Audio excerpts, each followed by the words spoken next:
Winston Churchill said, if you end up in hell, just keep going. And it's basically what it is to be an entrepreneur and to have that many experiences with companies, because the only point of those is that you're learning through them. It's not that you're going to make a million or a billion on everything that you do.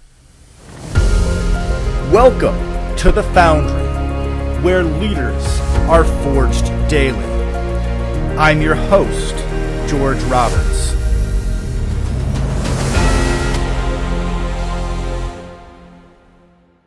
Welcome back, entrepreneurs. Today, we welcome Damion Lupo, founder of the eQRP company, holder of 4 black belts, founder of Yokido, a martial art which ties together threads of yoga, Reiki, and Aikido, and author of over 12 books, and determined to free 1 million from financial bondage.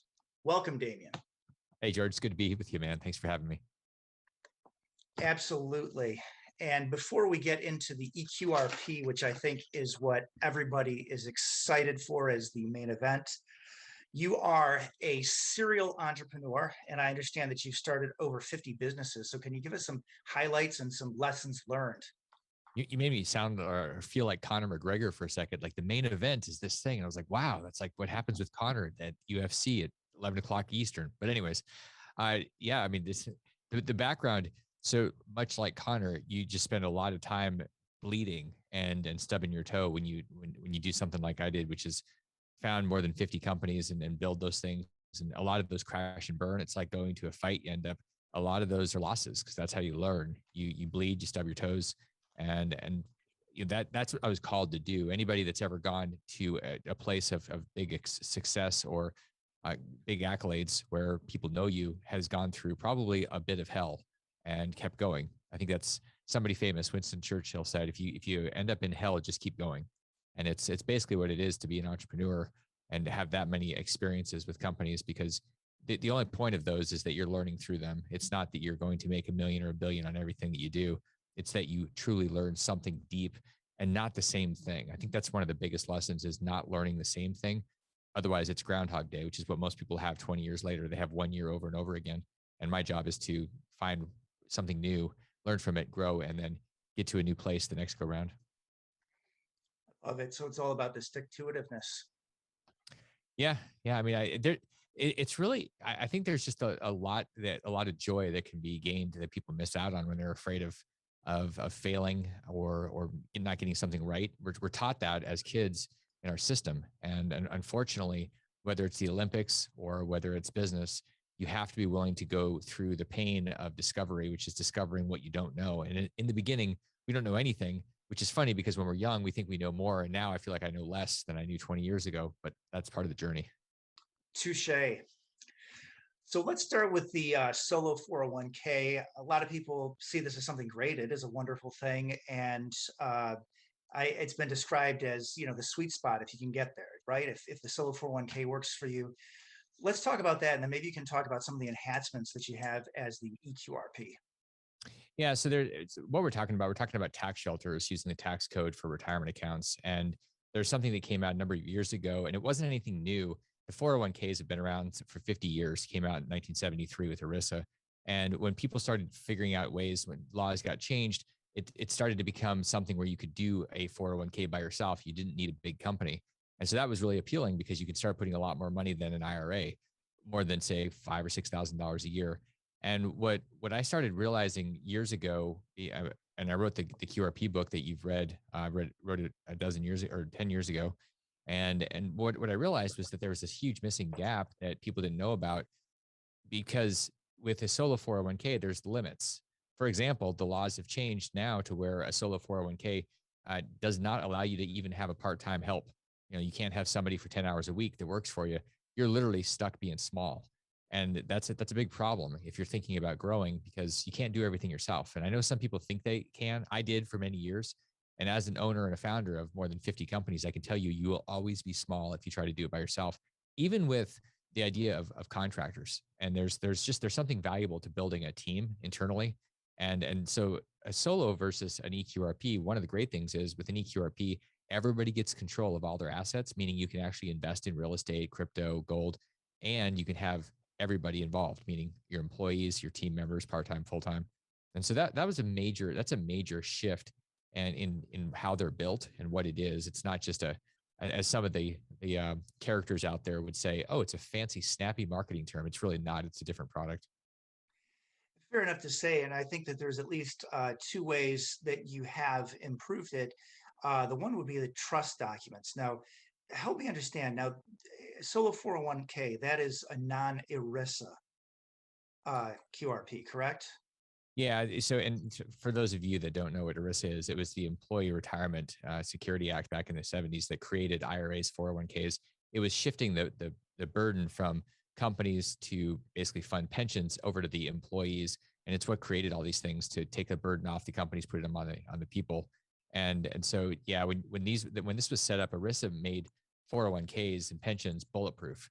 So if a company set up a retirement account and an individual that owned a 401k got sued, you were never going to be able to touch that money. Unfortunately, what most people don't realize is that these individual 401ks, like most people have, and what we call, many people call the solo 401ks or solo Ks, don't have the same ERISA protections. So you're potentially subject in places like California to having almost no liability protection, which means if you get into a car accident or something, your 401k could actually get taken in a judgment if you lost. And then maybe in a more general sense, uh, all of these QRPs, they have the money is held in trust. And so how those trust documents are set up, I understand, is very important in perhaps maintaining or possibly even replacing some of those protections that you might have had with an ERISA 401 at a major employer. Yeah, the way that the docs are built is unique to every company that sets up retirement accounts, and how they're built really does determine whether or not you have liability, and whether the plans are set up, whether they're safe harbor setups, or just how they're built. Everybody does things different. Every plan has to have approval from the IRS if it's going to be live. That's part of the deal, and so it really is a question of how deep did a company go, or did they just carbon copy, photocopy some documents from somebody else, which I know some people have done. You want to make sure that when you're looking at these options, you've got all the protections and you've got all the flexibility. That's the name of the game: control and options and protection. Right. And then, yeah, options. You hit on my next question there, which is that a lot of times when people go out looking for a plan, they realize, or they may realize much later, that the person they're dealing with or the company they're dealing with is not a custodian. So you are actually a custodian, as I understand, and you're offering more options, things that you might not have if you go somewhere else looking for some ostensibly similar program. Well, the way you're bringing up is a really good question. It's something for people to think about. When you have 401ks, IRAs, there are trustees, administrators, custodians. There are different parties involved. Sometimes you can be all the parties, and it really depends on whether you're by yourself. An IRA will always have other people involved. It's going to have a custodian. With 401ks, there's trustees and administrators, and you could potentially be those, or you could have outsourced people doing those. We provide the services for all the pieces, or we let somebody else be all the pieces. So it's very flexible in how people are controlling things. Some people, and not just because they're reckless, but some people are so busy they actually would really they would benefit from having somebody else looking over their shoulder. So in some cases, it's actually more appropriate to have a custodian or somebody else doing the oversight than somebody doing it themselves. Right. And then what about advice? If you go to the eQRP company, are you giving people advice what to invest in, or are you just giving them the vehicle so that they can make these investments? So when people come to us and they ask, okay, what should I invest in? We say, well, here's what you can invest in, and here's some great resources to learn about it. We're not set up to take somebody's money and tell them they're too stupid. That's Wall Street's job. Our job is to give people the tool and support them on that journey. And so if they say, well, I'd like to invest in real estate, we're not going to tell somebody if it's good or bad, or they should or shouldn't. We're going to say you can or can't do this based on what you're doing, how you're structuring it.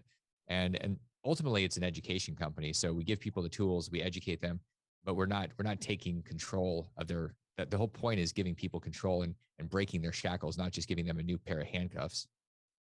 Right. And I think it's also fair to say that the IRS, they don't tell you what you can invest in. There's just a few things that you can't invest in. You want to list those for our listeners. Yeah, typically it's mostly about the people you're investing in or with, and the parties. And basically what they're saying is you can't do collectibles. You can't do collectibles or anything that you're going to use. So you can't take your IRA or 401k and go invest in a house that you're going to move into or you're going to spend the summers at. Although you could buy a lake house that you wanted to retire into, use it as an investment for the next 10 or 15 years, and then distribute it to yourself. So there are ways to use things. You could, people say, well, I want to flip cars. I'm like, well, you can't flip cars directly, but you could invest in shares of a company that owned a car flipping business.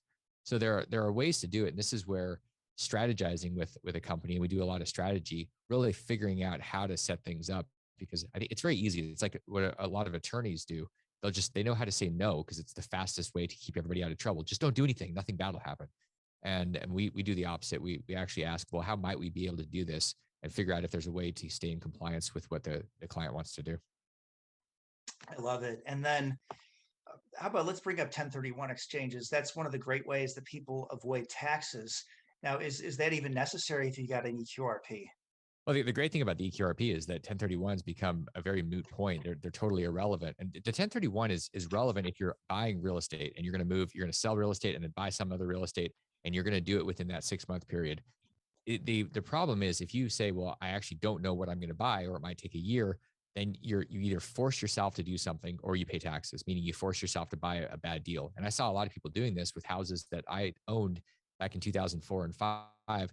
People were so afraid of paying capital gains tax. They were buying my stuff. This is before the market crashed. They were buying my stuff at way overinflated numbers just to avoid the capital gains. So an eQRP means you can buy and sell, you can keep it in cash, you can move from real estate to gold to crypto. And so you don't have that option when you do a 1031. It has to be in the same asset class, has to be exchanged. And so this really, not only are you avoiding taxes temporarily, but if you use a Roth, which everybody should have a Roth, and I very rarely say this, that you should have anything, because I feel like when people say should, they're shitting all over themselves and their friends, which is nobody likes that. The reality though is Roth, I mean, you saw what Peter Thiel did. He took $2,000, turned it into $5 billion in less than 20 years. And the Roth component of retirement accounts is where you go to no tax forever. So that's something that everybody should be using and really finding ways to use more of. So that dovetails my next question. Is there anybody that shouldn't get an eQRP? Yeah, the people that shouldn't do it are the ones that think if they have control of their money, that the best thing is to go buy a Ferrari. I mean, I know from personal experience, buying a Ferrari when I was in my 20s, how much fun and stupid that is. And so there are people that are just too reckless. And quite frankly, if you're reckless or if you're a victim, we have a pretty hard barriers and boundaries around victims, people that are justifying and blaming whoever. It's a self-responsible company and tribe. And people that are not self-responsible should not do this. And people that are whiners, complainers, and pointers, I've had people come in and they're so nervous about making a mistake, or I can tell they just want to blame the government or the Republicans or the Democrats or Wall Street. And I was like, yeah, you're just not a good fit, because this is about owning your life and owning your future and designing it, not blaming somebody for what happened to you. Great. And then suppose you have somebody who comes to you and says, hey, look, all my money is tied up already in Roth IRAs. Can I roll that into a QRP? Is that something you can do? There are ways to move money out of a Roth IRA and then be able to access that and put it into an eQRP. So it's not a direct rollover, because you can't do a direct rollover. There are some indirect ways to do it. And so money can get into an eQRP, even if it's a Roth IRA money. And so we work those strategies on a case by case, but that's usually one of those things where somebody says, I'm stuck. And the truth is you're not stuck. You just haven't had the right team taking you through that strategy. Great. And then how about one last objection? Oh my God, the fees. Isn't there, aren't there some tax benefits that you can use then to offset these fees? Yeah, I mean, there's fees, and here's what I say with fees. But we've got into a place where people expect everything to be free, and I love the Facebook example because it's free except you're the product. And so when you get what you pay for, and paying an appropriate fee for anything makes sense if you actually know what the exchange is. What people tend to do is they go, oh, look, something's free. Like, I'll give you an example. You can get a free IRA or a free solo 401k at Schwab, and you get what you pay for. And so sometimes people have those, and then they come to us and they say, okay, this is not what I thought I was getting. I want control, and I wanted support, and so yeah, there's that piece. And then there's also some tax benefits from, like, for example, there's a saver's credit. If you make a certain amount of money, you can get actual credits on your tax return. There are ways for you to avoid paying UBIT tax if you're using the wrong retirement account, like an IRA for a real estate deal. You may end up saving 10, 20, 50, 100. We had one guy save $200,000 the year he set up an eQRP on taxes, simply by shifting his assets from an IRA into his eQRP. 200,000 the first year. And that would have happened about every 3 or 4 years. It would have been 2 and then 300,000. That's the power of putting your stuff in the right retirement account and having the right advice. Thousands that you spend, that you invest to set something up are like nothing compared to the hammering you get if you have the wrong product. Okay, so those are some great terms there. You mentioned UBIT. So if you could define that, and then maybe you can also talk about something that people often confuse with UBIT, which is the UDFI, and tell us how the eQRP helps you with this. So UBIT is the unrelated business income tax. And basically this is a tax that's in the code, in the tax code, and it's triggered by a couple of different things. One, if you invest tax exempt vehicles like retirement accounts, IRAs, or 401ks, you invest those in businesses.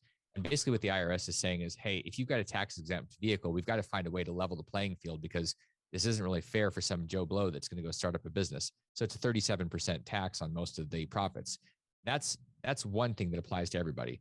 The one that really hits people with investing in real estate, and this is where IRA investors will get really hurt. The IRA investor goes invests in real estate. It has a bunch of debt, which is what we love about real estate. And then UBIT happens. UBIT is triggered by the UDFI that you mentioned. UDFI is unrelated debt financed income. So just imagine this, you invest in a project, whether you take on the debt or somebody else does in a syndication, an apartment or something. If there's debt involved, then part of the profit is from the debt. It's not all from the cash. And what the IRS says is, yeah, we don't really like the fact that you're making money off of something else. It's not just your money. So we're going to tax all the profits that are proportional. So if there's 70% debt, that's pretty common in deals, then 70% of your profits when you sell that property are going to be subject to this tax. And it's pretty much 37%. So as an example, you take 100,000 and double it over, say, 5 years, which happens a lot in real estate. If that was a 70% leverage deal, you're talking about $20,000 to $25,000 in taxes if an IRA was used. On the other side, if somebody had converted or started off with an eQRP, like you can convert an IRA while it's already invested into an eQRP, there's no tax because it's exempt. And people will say, well, how is that possible? And I say, because the pension plans and the developers, they had better lobbyists than the IRA custodians. And that's really all it is. It was just different lobbying. Okay, so I think at this point, you mentioned many of the benefits and advantages. A lot of people might be wondering, well, now how do I actually set one of these up and use it? So go through the mechanics. You have something I think you call in your book the Squirrel Plan. Yeah, so the mechanics of it are fairly simple. The first question is, what do you actually want to use it for? And so if you say, well, I want to invest in stocks, then the fastest, easiest way is to go to Schwab or one of these places that offers a solo 401k. If you say, I want to do real estate, I want to do these alternatives, then the process is we set up an eQRP strategy call, and we end up doing an application that takes about 10 minutes, and then we build a plan, and all the components and the bank accounts, everything is set up, and it takes about 48 hours for everything, all the filings, federal, state, and the bank accounts to all be set up. And at that point, we walk through the process of actually being on the phone, being with them during the rollover process, which my understanding is we're the only company in the country that does this, where we sit on the phone for hours with the client and the other party, getting all those dollars and assets unshackled from the other, whoever it is. And so that's the process. Once that's done, all the money and assets are in the person's control, and everything changes because now nobody else is telling you what you can and can't do. Yeah, and that really is white glove treatment, because I believe you also set up the tax ID too. We set up everything. It's Yeah. turnkey. I mean, all the entities, all the tax IDs, the bank accounts. When you literally name it, everything is done. And there's no other. There's really two choices. Do you want to figure this out, or and this is where it comes down to, I can say from experience that building 50 plus companies, it's about the teams. It's never about you.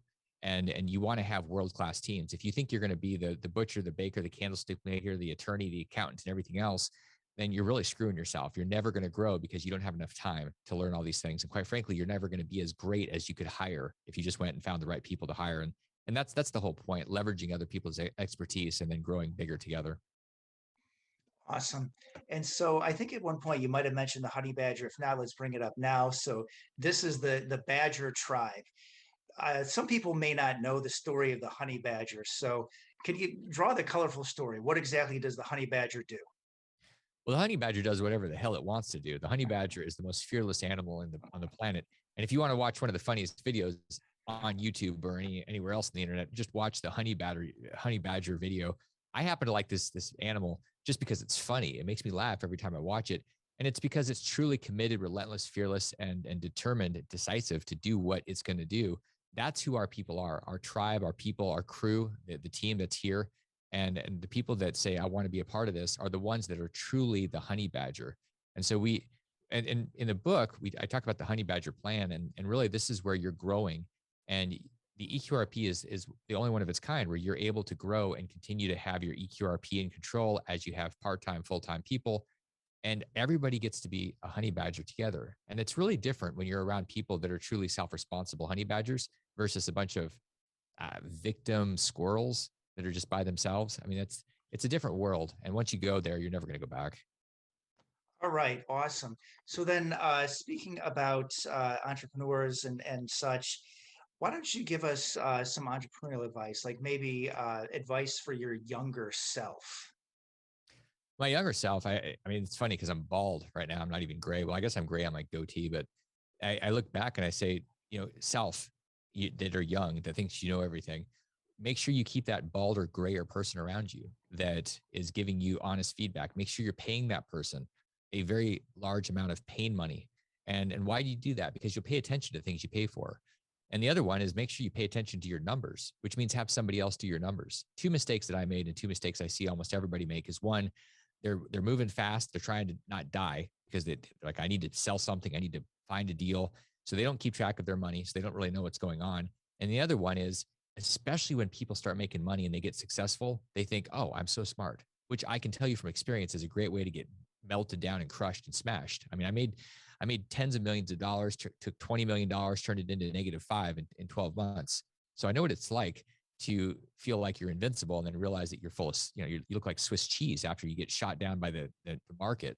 So that's the big advice. Pay attention to your numbers and have somebody around you that you trust and respect enough that will give you feedback, not just tell you what you want to hear.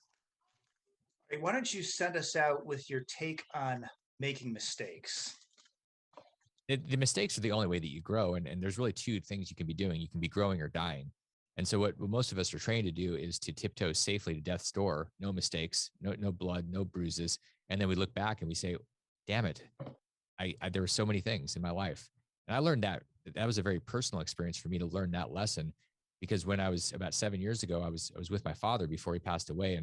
And he had played a game where he wasn't really going out on the edge. Like I don't think he was even on the edge. I think he was just inside looking out the window. And instead of going on the edge, he just stayed back. And he said to me a few weeks before he died, he said, there were so many things that I wanted to do. And he realized he didn't have any more time. And that's where most people are going. They're moving towards a life of regret and not going for it. The only thing that you can trust is for sure when you go for it is you're going to stub things, you're going to bleed, you're going to hear ow coming out of your mouth, and you're going to hear a lot of 4-letter words. And that's part of the process. And that's part of the entire point of living is the growth.